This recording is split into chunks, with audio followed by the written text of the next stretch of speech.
മുമ്പേ നിങ്ങൾ സ്വജനമായി ഗണിക്കപ്പെട്ടവരല്ലായിരുന്നു, ഇപ്പോഴോ ദൈവത്തിൻ്റെ ജനം. നിങ്ങൾ കരുണ ലഭിക്കാത്തവരായിരുന്നു, ഇപ്പോഴോ കരുണ നിങ്ങളുടെ മേൽ ചൊരിയപ്പെട്ടിരിക്കുന്നു. വിശുദ്ധ പത്രോസ് എഴുതിയ 1-ാം ലേഖനം 2-ാം അധ്യായത്തിലെ 10-ാമത്തെ തിരുവചനം.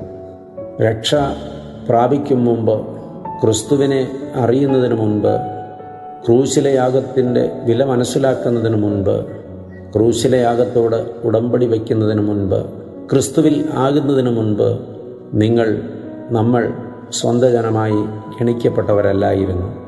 എന്നാൽ ഇപ്പോഴോ ക്രിസ്തുവിലായിത്തീർന്ന ശേഷമോ ദൈവത്തിൻ്റെ സ്വന്തം ജനം ആകുന്നു. മുൻപ് നിങ്ങൾ കരുണ ലഭിക്കാത്തവരായിരുന്നു. കരുണ ലഭിക്കാതിരുന്നത് സ്നേഹത്തെ അറിയാതെ പോയതുകൊണ്ടാണ്.